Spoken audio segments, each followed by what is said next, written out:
Do we have a record of this? Hello, friends. I am so glad you're all here. Welcome to Kundalini 101. Woo, woo. I'm so excited to do this. I have done this workshop once or twice before, I think. It's always just been on Facebook, and I wanted to roll it over to Zoom because we can have a much more integrated interaction. Hey, Julie, we can ask questions, we can have conversations, because that's really what this is all about. I absolutely love the practice of Kundalini, and we're going to get into a little bit of the history of it, a little bit of why I love it and what it does for me. And then we'll actually get to move through a practice of Kundalini. So as we get started, let me close a few windows here. Today, my intent for our time together is to, one, introduce you to what Kundalini is. Some of you may have practiced it before with me. Some of you may have practiced it on your own. Some of you may not be familiar with it at all. And so I want to just kind of introduce it, that practice to you, what it is, why we do it, the intent behind it, and then give a little bit of conversation about what to expect when you go to a Kundalini practice, how I teach it that is different than probably a more traditional Kundalini class that you might have attended, and just kind of get into some different details, and then really at the end, give us some time to experience what a Kundalini practice is. That being said, I don't have a mat. I often practice in my jeans and regular street clothes, so don't feel like you need to have a yoga mat and all the props to do Kundalini with me. It is, we'll get into it a little bit, but it is the yoga of the householder. And so it really can be done anywhere by anybody. And the way I teach it is that it is completely accessible to anyone. And so maybe if you have a couple blocks, fantastic. If you have a blanket to pad up your knees, great. If you have anything else you want to use in a yoga practice, that would be fine to have, but you don't need anything really. So that being said, let's get started, shall we? As we go along, we've already started to use the chat, which is fantastic. I want this to be a discussion. I really don't need to talk at you all for an hour or more or less. And I want it to be pertinent to what you are looking to get out of this as well. So use the chat, put questions in. There will be times where I'll kind of pause and look at the chat, catch some questions, and we can talk about those things as well. So really, when something pops into your head, or if you have a comment or something else, go ahead and just put it in the chat and I will respond to it. There'll be times where I'll take a break and kind of read through the chat and get caught up with everything. So first of all, welcome. Kundalini in general, I describe it as a practice of breath, of movement, and awareness. It has familiar postures. If you practice traditional, say, hatha or vinyasa yoga, there are familiar postures, poses that will feel comfortable in your body or familiar in your body, but we often do them in different ways. That is the uniqueness. It will feel different in your body. The way we move into and through these postures are different than a traditional hatha yoga practice. And so there is familiarity, but there is uniqueness in this practice. And the outcome is very different than a traditional yoga practice. And we'll get into that in a moment as we go deeper into this discussion section. But before we do that, I want to introduce myself because we have some new friends today, and I'm so excited that you all are joining me, whether it's live here on Zoom or it's on the replay. I have a lot of people that are wanting the replay, so welcome as you are watching the replay as well as live. And I want to introduce myself.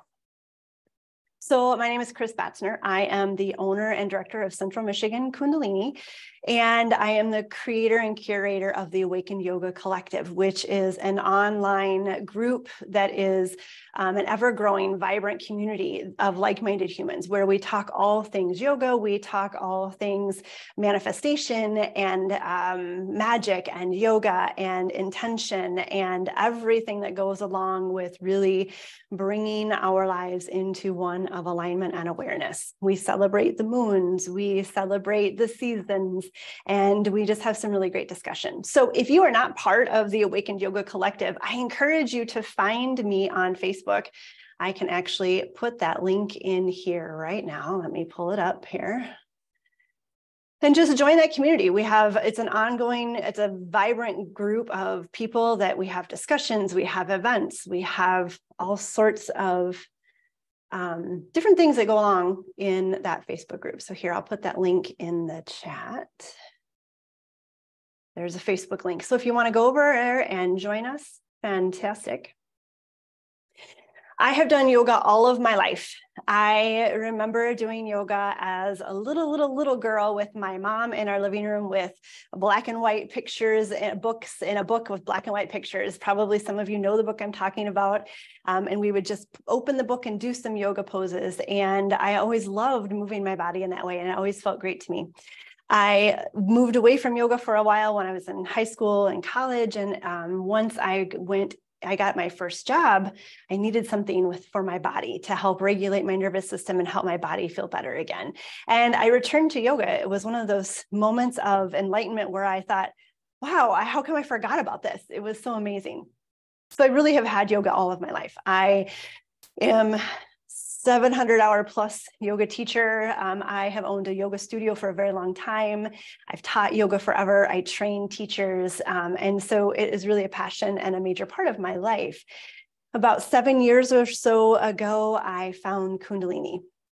And it was love at first sight. This practice is, to me, it feels magical. There is something about this practice that just resonates with every cell of my being. It is balancing, it is grounding, it is life-changing for me. And I just was drawn to it from the minute I started.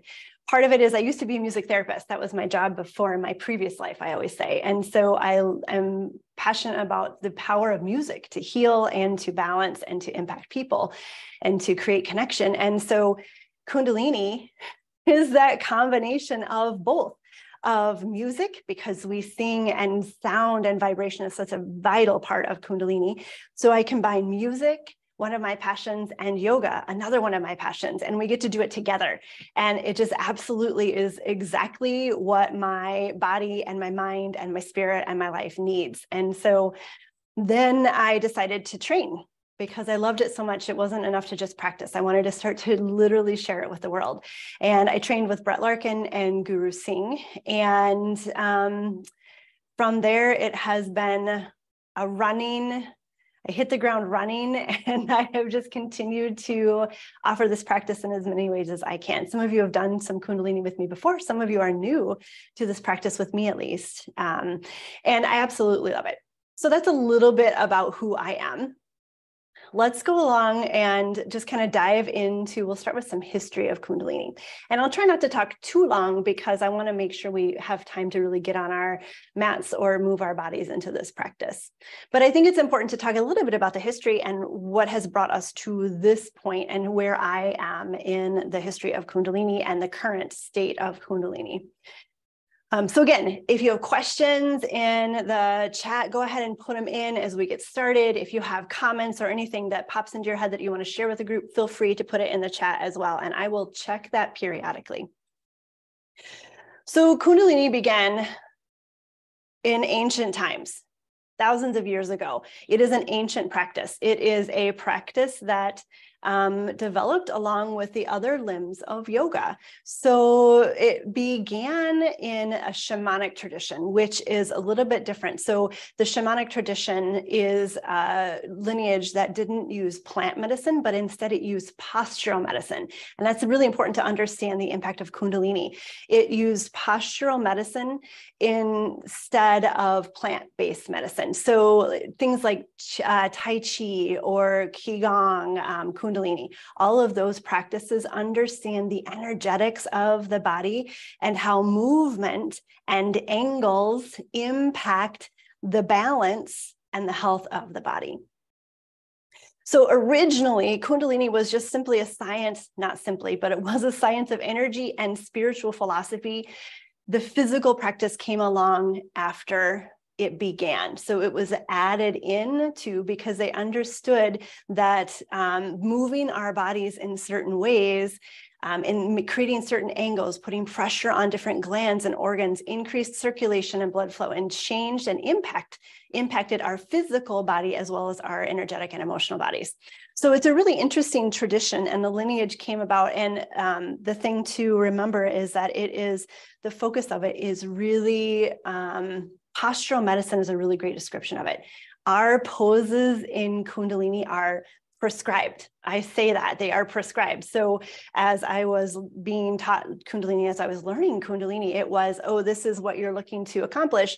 These are the Kriyas, which we'll talk about in a minute, the different postures that you do, because we do them in a way, we know that they impact the body in a specific manner. So it's very prescribed, even deeper than traditional yoga. We know that, forward folds lengthen hamstrings and lower backs. We know that yogic squats help increase flexibility in joints and strengthen the pelvic floor and the back and all of those things. Vinyasas increase circulation and shoulder strength and open the whole body. With Kundalini, it is not just the physical body, it is the energetic body. And as we talk a little bit more about what Kundalini is, in a moment, you'll understand why that is such a vital part of the prescription process of Kundalini. So the thing to say, this is a side note, and this is the rebel in me. If you know me, you know that I don't follow the rules. I make my own rules. And when I say prescribed postures, this is one of the ways I teach Kundalini a little bit differently. I have an intent for everything we do. When I create sadhanas, 40-day practices or morning practices or kriyas that we're going to do today, I have an intent of what I want the outcome to be that I offer to you. That doesn't mean you have to do it exactly that way. Right. So I think that's super important. Traditionally in Kundalini, the lineage was very strict, especially when it came over to America. Yogi Bhajan, which we'll talk about in a minute, was very much about rules and the lineage of the teacher. And you had to do it a certain way for a certain amount of time. That is 100% not how I teach it. I wasn't trained by anyone that followed Yogi Bhajan. I was not part of that lineage. I take my training back to the original history of Kundalini, from the ancient practice of it and the original intent of the practice. So when I say prescribed, my prescription for these practices are in the intent of the practice and the way we move our bodies. But if we don't move our bodies specifically the way I say, I'm not the boss of you, it still has the same impact and benefit. Does that make sense? So brief side note about Yogi Bhajan. Maybe you are familiar with Kundalini, and Yogi Bhajan brought Kundalini to America in the 60s. He came over and started to work out in California with movie stars and famous people, and he made it famous. Basically, he brought it in. It became a practice, a style, and it became a business. He was not a very nice person and has since come under scrutiny because of some of the things that he's done. He was not a very nice person. That being said, there has been a break in the Kundalini lineage because of what Yogi Bhajan did. And I want to just acknowledge the trauma that he has forced on people, and that my teachings of Kundalini are the practice and not the teachings of Yogi Bhajan. If you want to have a bigger conversation with that, I'm more than willing to have a bigger conversation about that. But this workshop, I want to focus on the practice and what Kundalini is. All right, I'm going to look at comments because I see there are some comments. Oh, yes. So I have scoliosis. Will it still be possible to do these exercises? Absolutely. This is the beauty of the way I teach Kundalini. So these postures can be super vigorous and they can be super challenging if it's done more from that prescribed approach, like I talked about. The beauty of the way I teach this practice is that you honor your own body. And so now that I know that that is something that you are working with in your body, we can honor that as we do the postures. And so I can give you suggestions to help transition through the postures, through the movements, to find the breath. and really take a moment to listen to your body, honor the curves of your spine, and work with what is in your body to still make it impactful. Yes, you can 100% do these. Yes, that is the whole point of these practices. That'll give me a little side note. I'll go down a little rabbit hole. I did go to a Kundalini class once, and it was traditional Kundalini. And it was, you have to do this for, 7 minutes, and you have to do this breath for 3 minutes, and you have to. And if you don't do it that way, you're not doing it right.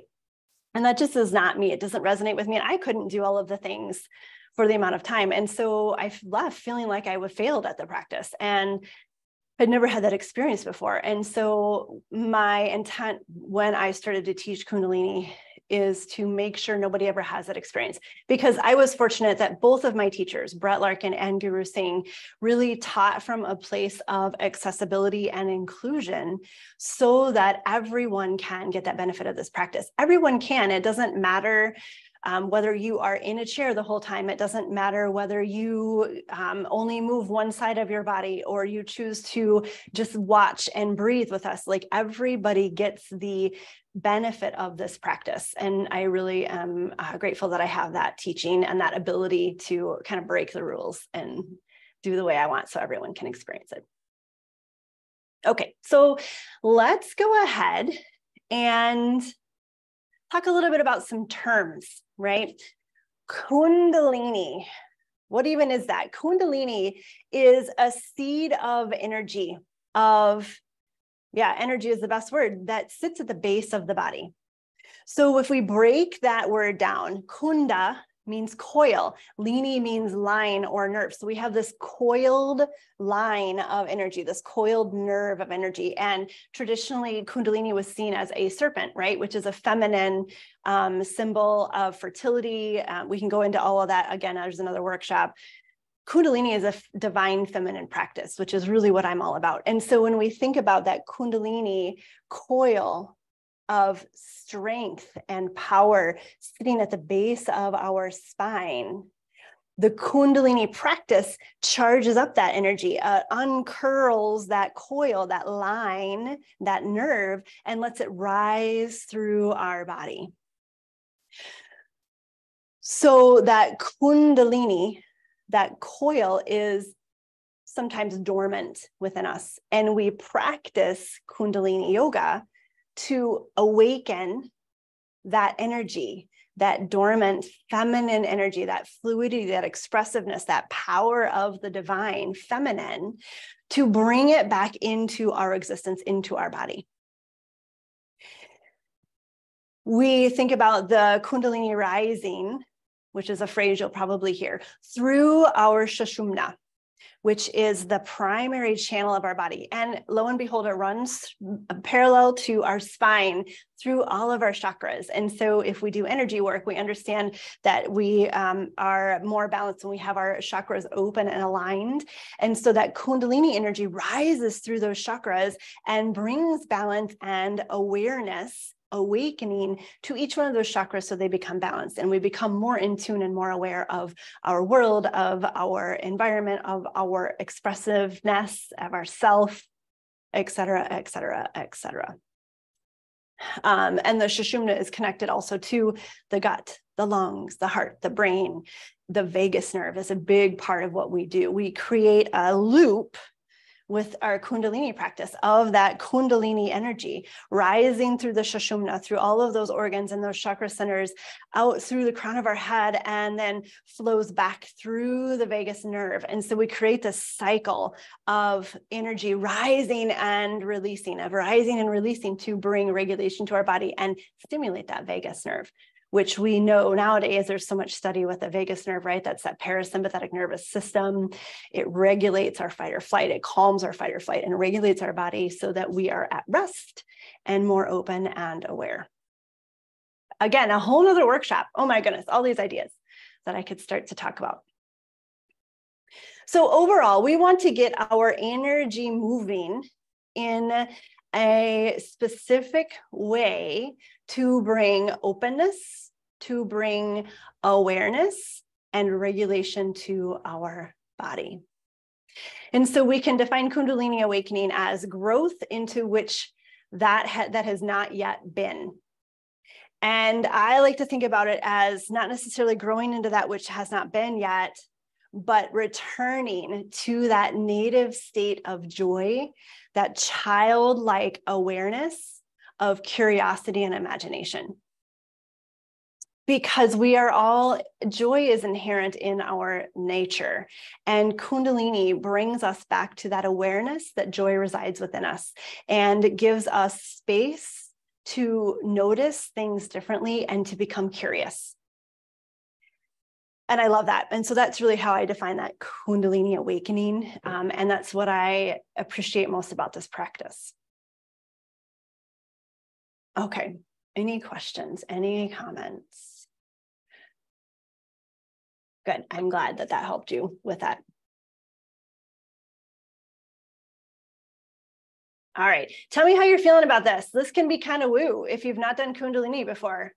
Maybe you have done Kundalini before and you're like, oh, I didn't even know this, but I knew this, but I didn't know that. Drop something in the comments. Let me know what you're thinking.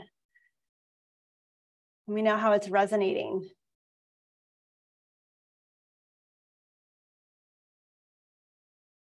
Thumbs up. Great. Thanks, Ben.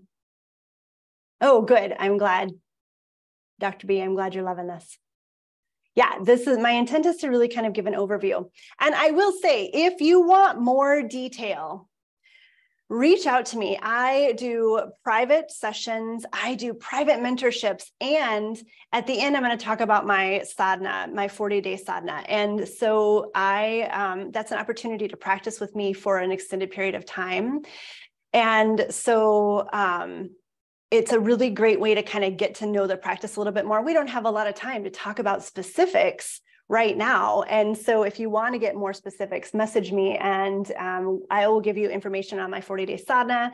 And then I can also give you information on my private mentorship if you want to work privately with me, all of that jazz. Those are all great ways.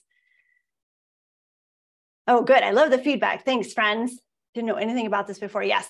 So I do offer some scholarships and we can talk about that. Yeah, message me or send me an email and let me know kind of where you are, what you're thinking, and we can definitely figure out ways to make this accessible. Again, this is, for me, this practice, I want to just share this with the world. And so it's important to figure out a way to make this accessible. That's my whole point, is accessible and inclusive. 40-day sadhana rocks. Oh, I'm so glad to hear that's your favorite.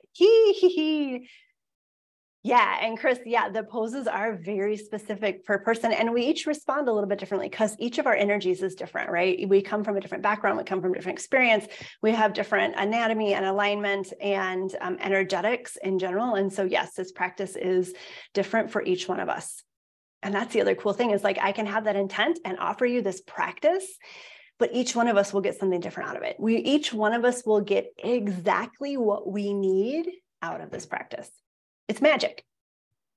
And I often call this practice a blend of alchemy and science, because that alchemy is that magic part. Oftentimes there are awarenesses or synchronicities that occur that we don't even realize. And all of a sudden, like I have this intent of this prescribed practice, and then all of a sudden, these amazing things happen that seem like magic, but they aren't. It's because we are doing the work in the body. We are taking that prescribed practice that impacts us in very specific ways. So books I would recommend to help me get started. So that's a really good question, Elizabeth. In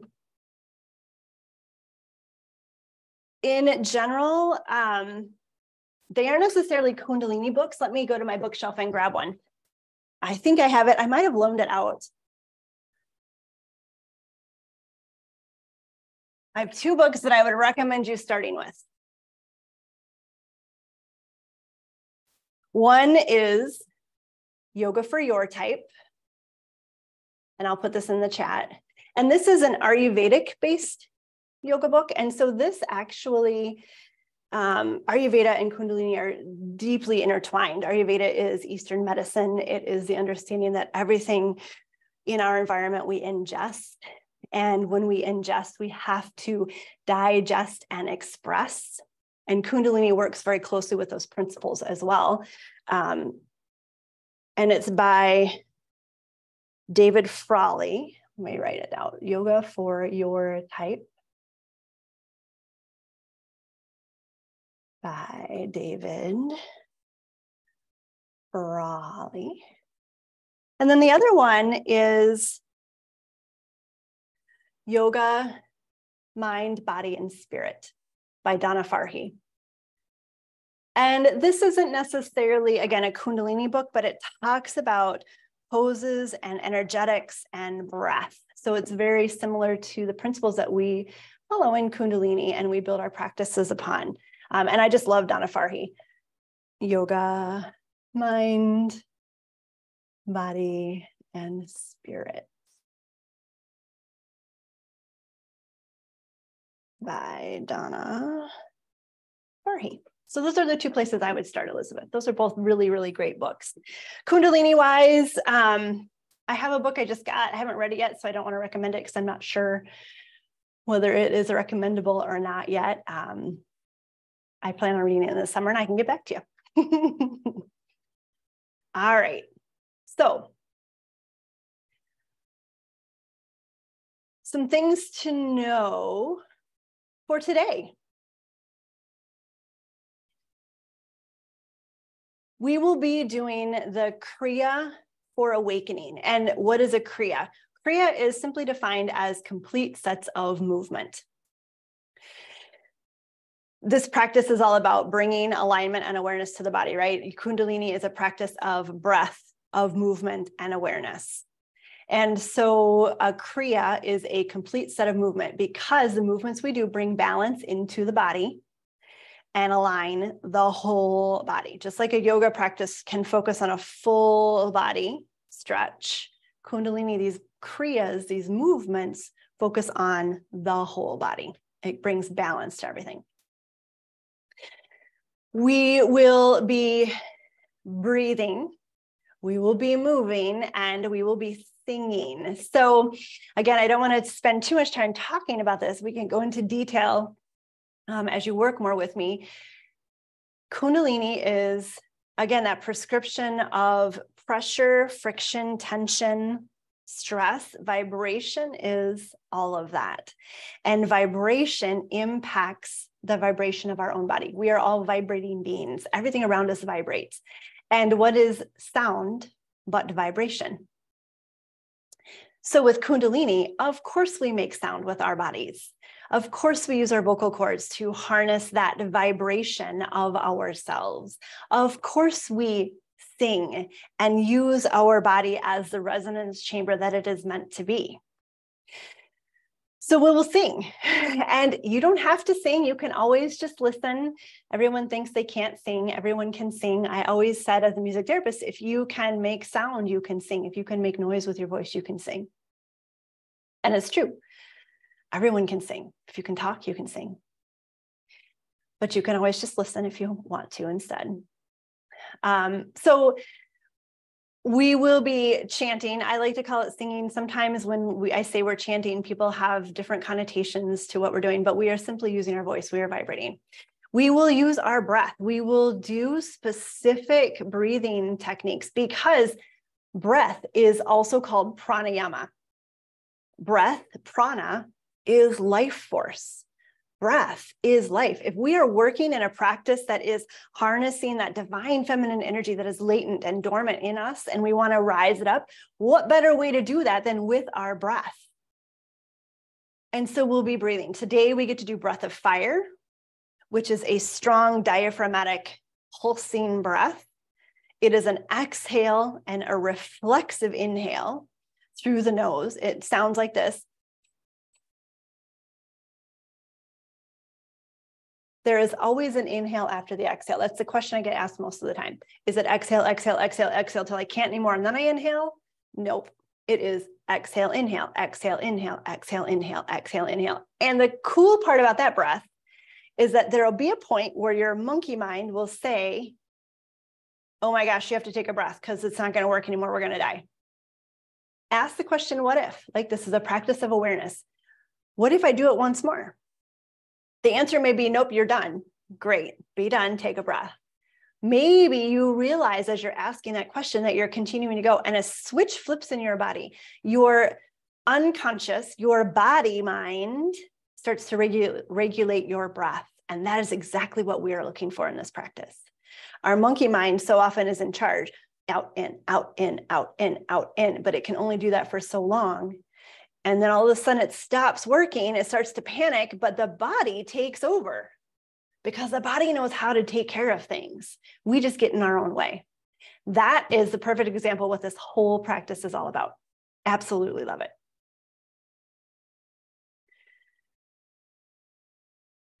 And let's see what else. So the Krya of awakening, let me talk about what that is. Why are we doing this Krya of awakening? So this practice that we will be visiting briefly, it will be an abbreviated, shortened version of it, but it gives us the opportunity to awaken our immortal authority, our universal self. It's what we've been talking about. This is what Kundalini is. It shows us how we can be the designer of our lives and connect us to that intuition and a new level of awareness. So this is a practice that gives us autonomy in our self, in our lives, and our ability to know deep in our heart our truth and to act on that truth. So it kicks us out of our routine. It shows us new ways and new experiences, which I absolutely love. It's kind of fun. Yeah, it is exciting. It is kind of fun because we start to do things and then you realize, oh, nope, this isn't how I normally do it. Okay, I gotta think about this. That's the goal. I gotta think about this. Wait a minute, I'm doing this differently. I gotta think about this. That's the goal of this practice. Because once we start to do that on our mat or in our practice, then we start to do that off of our mat in our lives. That is a powerful moment. I love that. So what we will need today is maybe a couple blocks if you have them, maybe a blanket to pad up the knee or a pillow. You need a little bit of room to move.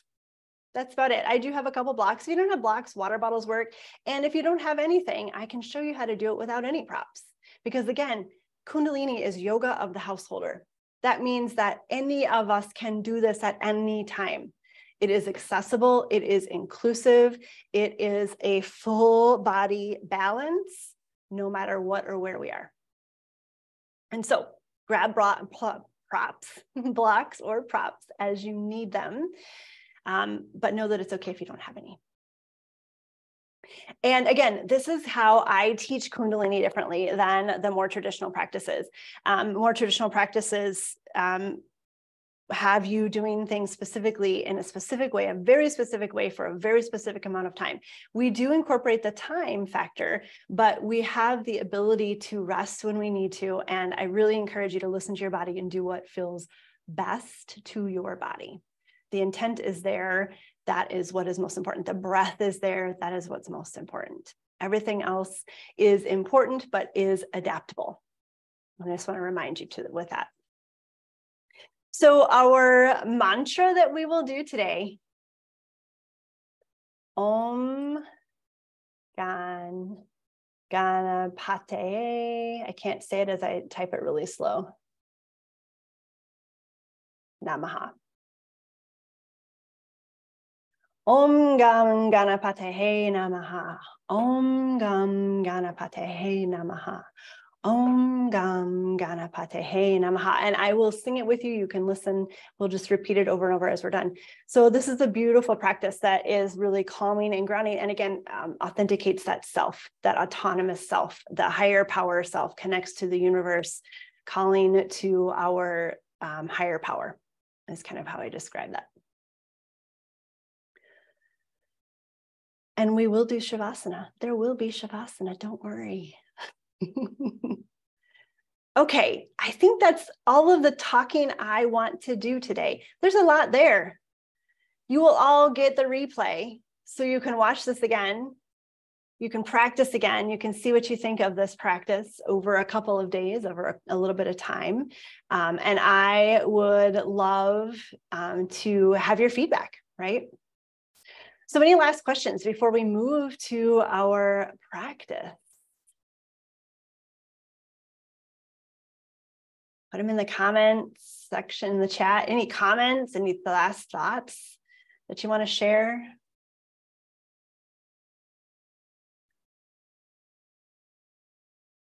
All right.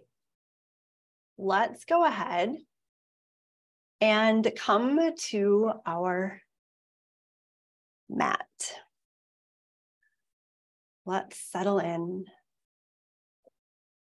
And we'll begin in a comfortable seated position.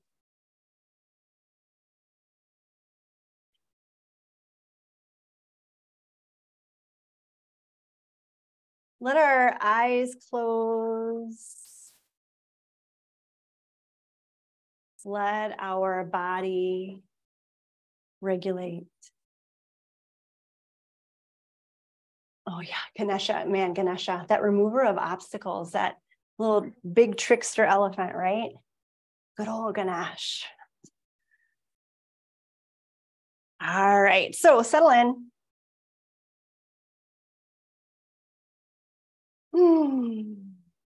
Notice our body. Kundalini is a practice of awareness, isn't it? Be aware. What are you aware of right now? I like to say realm of awareness. What is in your realm of awareness? As we begin our practice, know that we will do these postures for 2 minutes. This is that timed portion of that timed interpretation of the practice. And that is simply to give us an opportunity to let it settle into our body. 2 minutes gives our body time to learn and listen in a different way. You don't have to worry about the time. I keep track of it for you.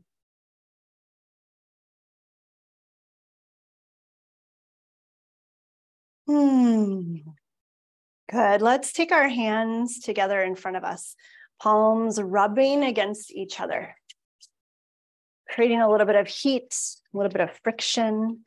And this action turns on the nerve endings that run straight to that heart space. Press our palms together, thumbs to the sternum, lift the heart. And we'll simply take a breath to begin. Let's inhale. Exhale. Good. Release the hands to the knees. And we'll move into circles with our upper body.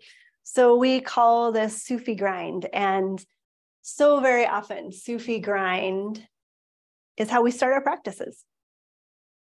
So it's a beautiful way to connect the upper and lower halves of our body. And when we think about that Kundalini rising, that native, that dormant coil of divine feminine energy within us, this starts to uncoil it, starts to unravel and charge it up.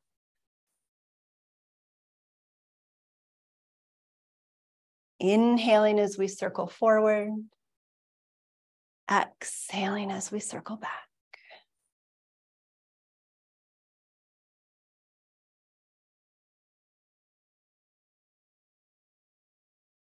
Keep going the same direction. There's a point where your monkey mind says you should have switched. That is not the case.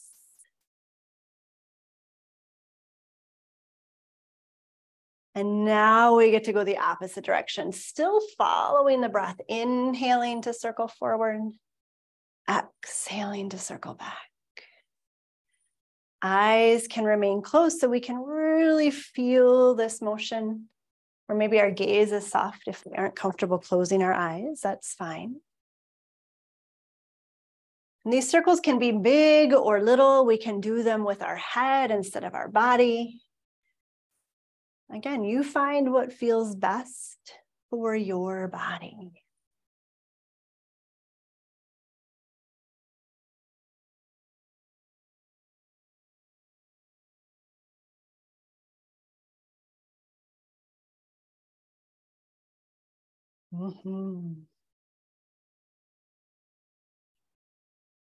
Almost there. As we inhale, we come to center, pause and retain that breath. Feel that prana, that energy swirling within us. Hold the breath. Exhale, release the breath. Sit right here for a moment and breathe.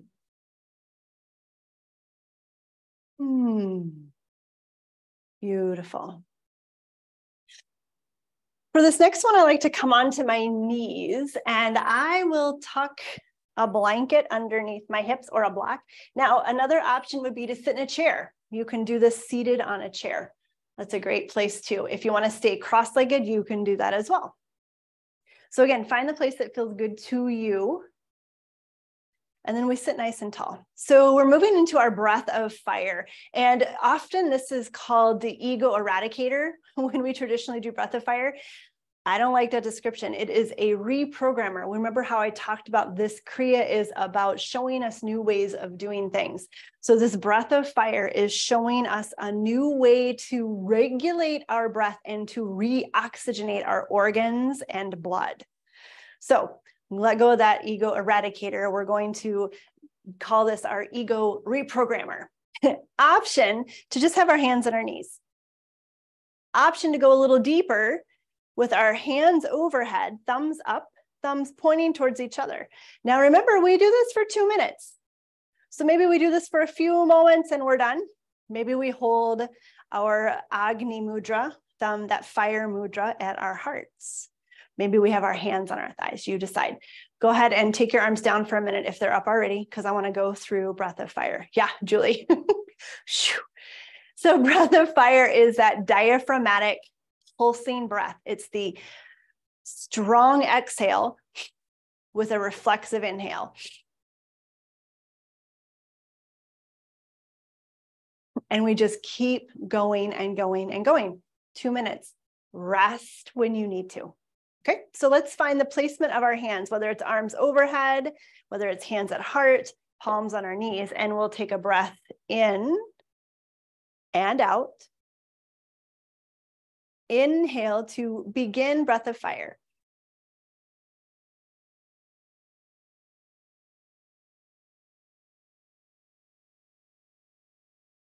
Remember that this is your practice. If this is a lot on the shoulders, which it is, maybe you bring your hands to your heart. Keep breathing. Maybe you do breath of fire and then pause.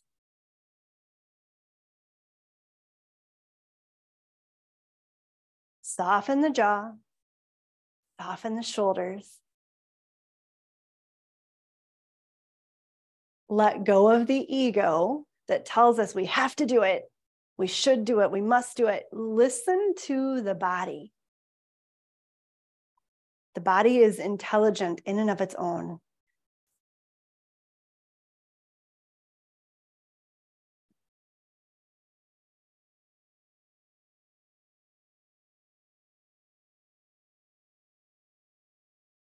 We are over halfway there. Keep going. In whatever version suits you.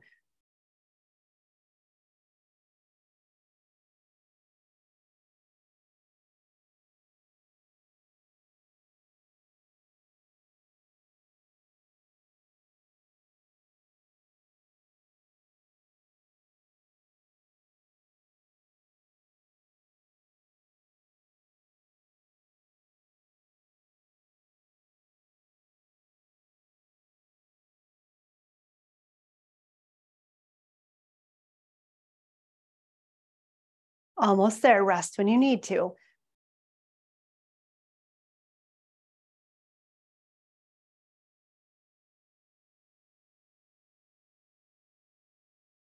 Good. Inhale, fill the body with breath. Let the thumbs connect. Hold the breath and reach to the sky with the arms and the hands. Digest some of that prana. Exhale, release. Palms rest face up as we breathe here for a moment. Feel that energy, right? So that Kundalini is already rising. We're starting to build that strength, that prana through that Sushumna that we've talked about.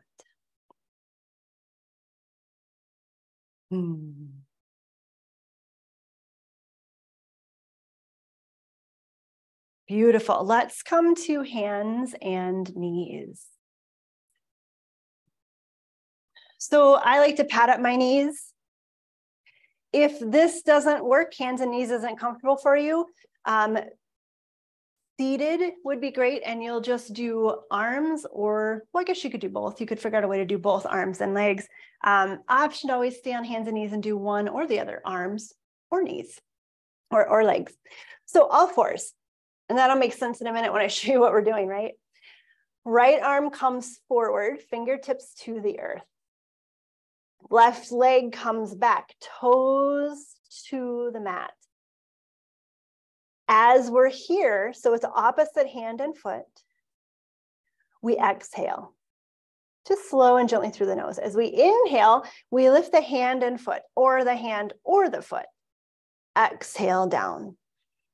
Just like that. This is our next Kriya. Inhaling to lift and extend. Exhale, keep them long, but touch the earth. Slow and steady. This is not a race.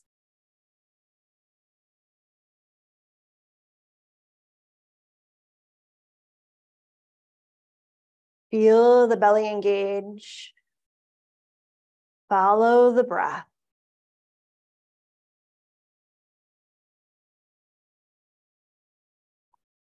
Rest when we need to. Child's pose is a great place to rest.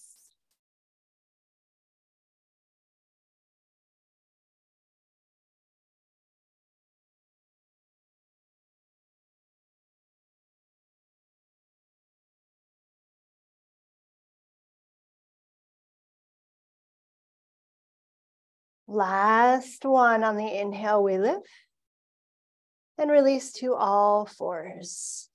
Take a minute and just move the body around. And we immediately move to the other side. So the left hand comes to the earth, the right foot presses back. Inhale to lift and reach. Exhale to lower. And so our spine stays fairly neutral here. We don't want to like sag and bow the back. We want to keep it nice and firm, nice and strong.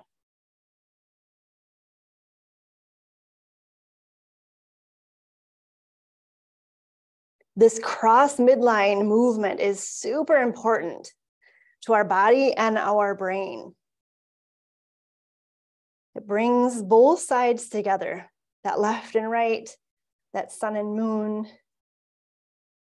the structure and the expressiveness, the fluidity, flexibility that each side represents.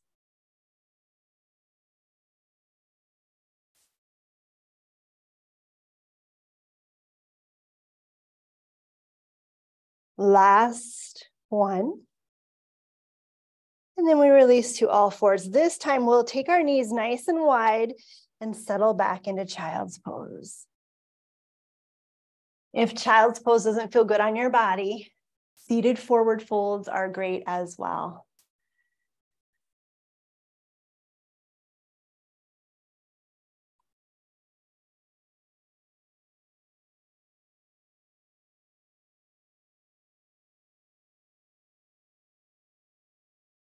Beautiful. Gently roll back up to seated. And we'll make our way to stand. So as we stand up, we'll take a goddess pose. So that means our feet are nice and wide, heels in, toes out. If you know me at all, you know I love a good goddess. So of course we're going to do this goddess today. If this doesn't work for your body, always seated in a chair is a great way to support the hips. Legs can be straight. We can stand with feet hip distance apart. You decide what works for your body. And then our hands come right in front of us, as if we're holding that heart space, that heart chakra. Yes, shoulders are dropped. Our elbows are tucking in to our ribs. Good. So we're harnessing that Sushumna, right? That channel. We're creating that structure. And we'll move into Satali Pranayama. What does that mean? As we inhale through a rolled tongue. As we exhale through a nose. So if you can curl your tongue, we sip in like a straw. And then we exhale through sealed lips and our nose.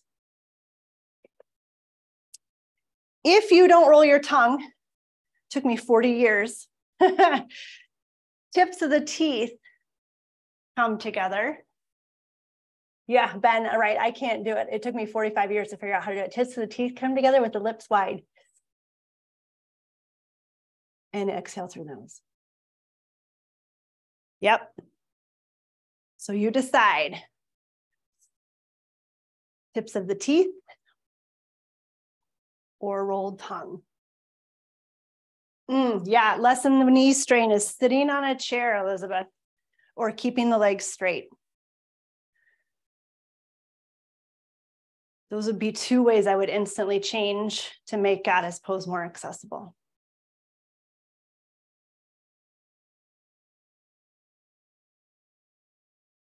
Long, slow breaths.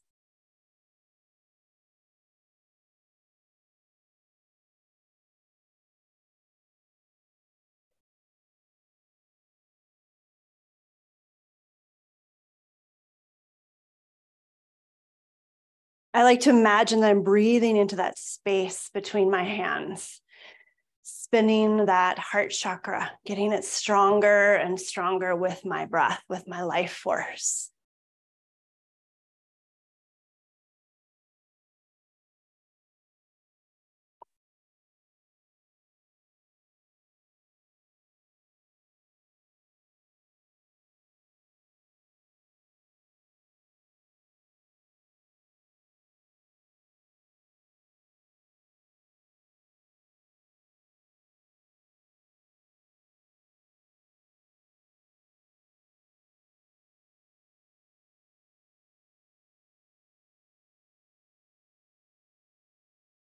Good. Last one. Inhale. Hold. Exhale, release, straighten the legs. Release the hands, walk the feet back together. Take a moment. Feel the body. It's a practice of awareness. What are you aware of right now?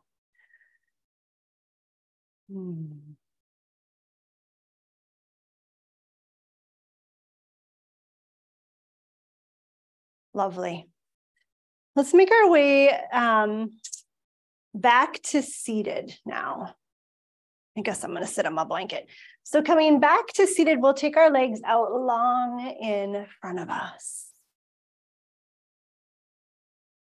Feet are about hip distance apart, and I sometimes like to put a blanket under my knees. I have a blanket under my hips. You can do this seated in a chair as well. Good. Inhale, draw the belly up and in. And as we exhale, we think about walking ourselves to a forward fold. And we're just going to stay with a couple of options. Now, as we forward fold, I want to give you some encouragement here. It doesn't matter if we touch our toes or not. Notice how my body kind of reaches for my toes. I don't want that. I want to think about a long spine. Think about bringing my belly towards my knees. And so we don't have to go far. Maybe sitting up is a lot. Fantastic. Don't go too far. Don't push it. Listen to the body.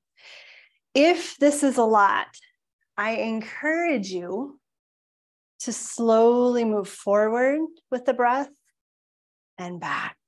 So as we exhale, we come forward. As we inhale, we come back.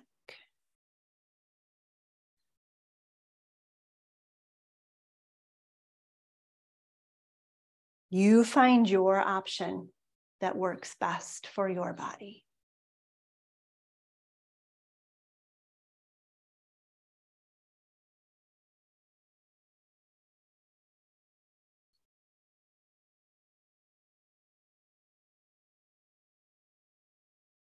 We call this the life nerve stretch in Kundalini.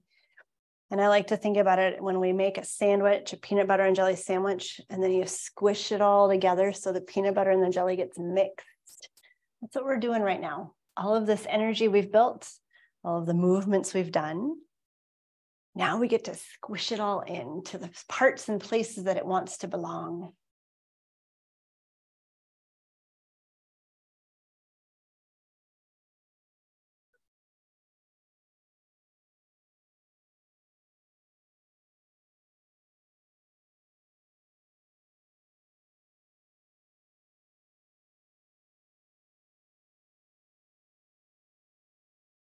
As we come forward, we'll pause if we're not there already and inhale to hold the breath in. So we're in that forward fold, holding the breath. Notice where it moves in the body.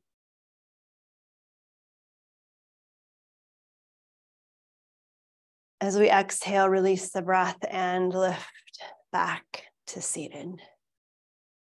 Take a moment and notice.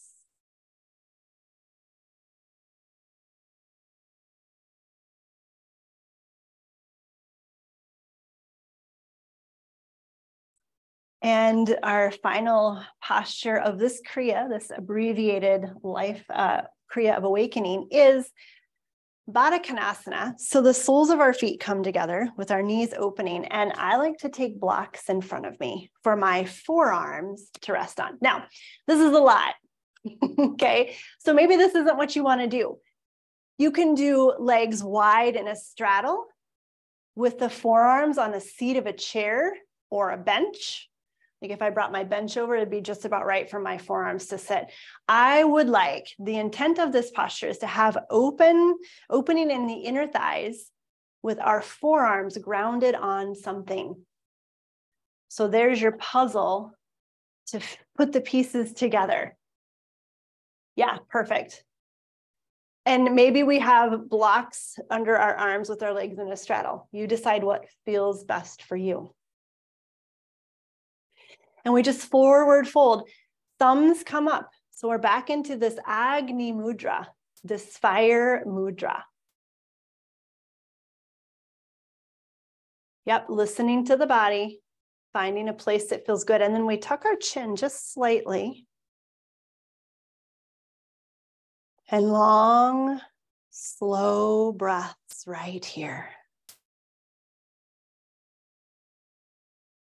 Long, slow breaths through the nose.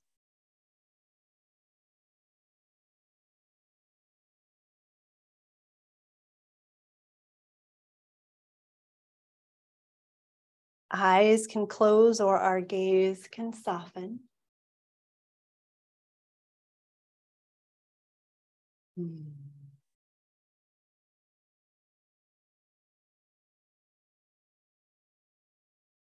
What is ready to awaken within us right now?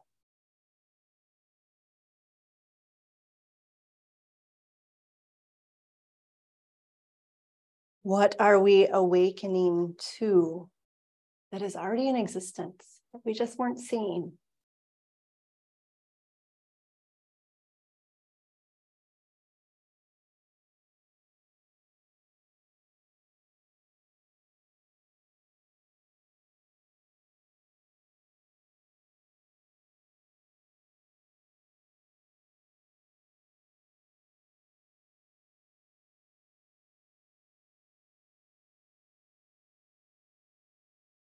Just a few more breaths.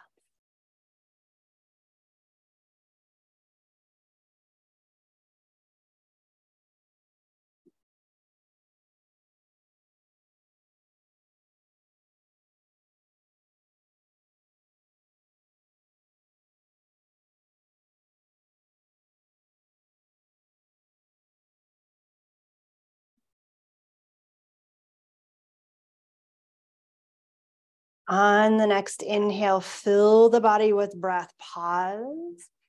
Press the soles of the feet together. If they're touching, press the forearms into whatever is underneath them and lengthen the heart forward. Hold the breath. Exhale, release. Sitting up. Taking the legs straight. Great work, my friends. Feeling the body. Good. Gently making our way onto our backs for a brief Shavasana. And if you would rather remain seated for Shavasana, you can. But this is the point where we lay down and relax, where we soften our gaze and close our eyes and let the body learn the practice. So find a place of rest, whatever that means for you. Whether it's lying down or maybe sitting against the wall or in a chair. Take a moment to rest.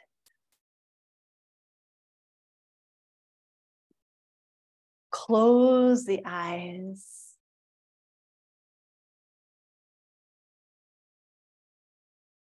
Feel the practice in your body.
Begin to deepen the breath, slowly bringing the awareness back to the body.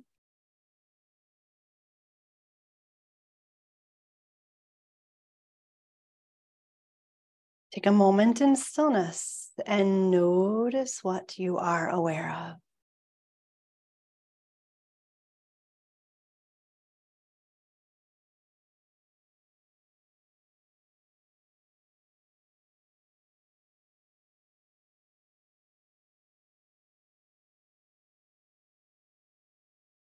And then slowly, very, very slowly put movement back into your body. Starting small, taking your time. Holding on to the sense of calmness. As we're ready, we slowly make our way to seated. Eyes can remain closed as we move into our mantra, to our chanting and our singing.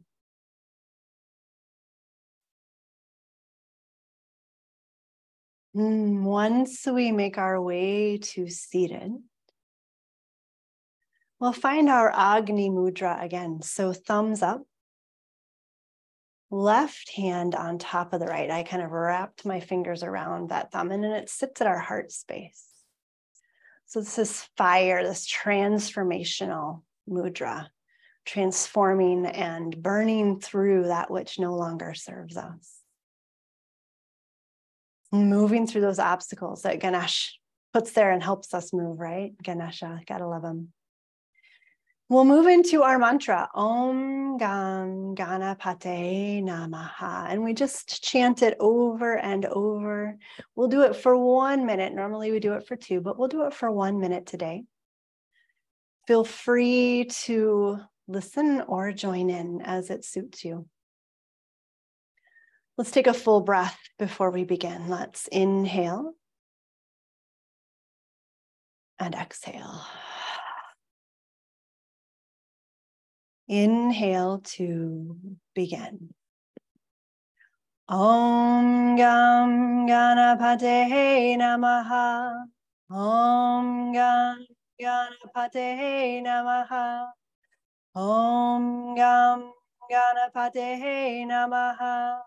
Om Gam Ganapate Namaha.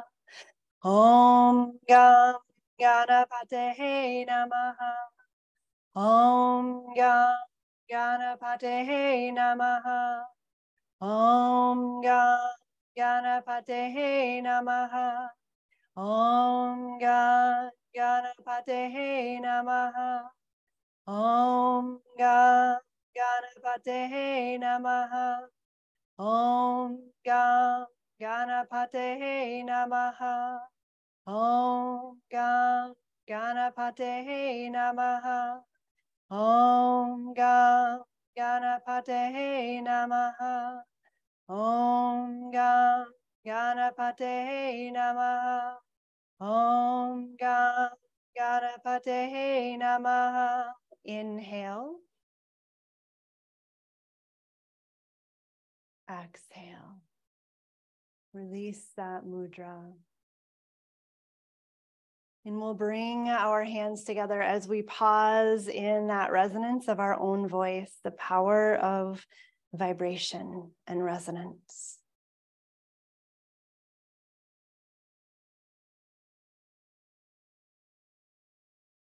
As we finish, we'll rub our hands together one more time, bringing that energy back to our heart space, to our heart brain. And then we press our palms together, thumbs to the sternum, lift the heart. We'll take a breath in and out. May the long time sun shine upon you. All love surround you, and the pure light within guide your way on. Sat Nam, my friends. Thank you so very much. If you are interested in this practice or you want to give this another try, I'm currently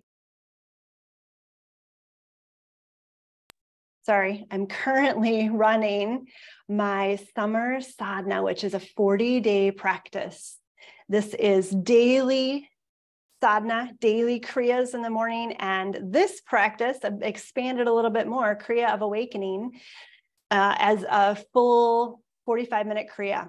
So if this is something that you're interested in, I just put that link to purchase the summer sadhana in the chat. Go ahead and pick it up. Most of my sadhanas are live, which means we get together for 40 days online.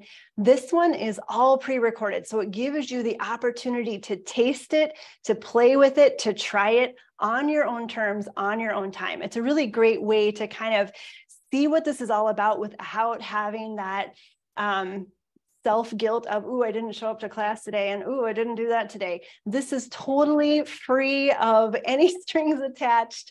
It's a great way to taste the practice and to see what it's all about. So click on that if you want to sign up for that. It's running now. You can do it whenever you want. You can start whenever you want. I will hang out here for a little bit of time. I have about 10 minutes. If anyone wants to chat or have questions, I am so grateful for each one of you joining me today. What an adventure this was. What a beautiful practice. It's lovely to see all of our new friends and familiar faces. Elizabeth, thank you so much. And have a wonderful day, my friends. Thank you, thank you, thank you.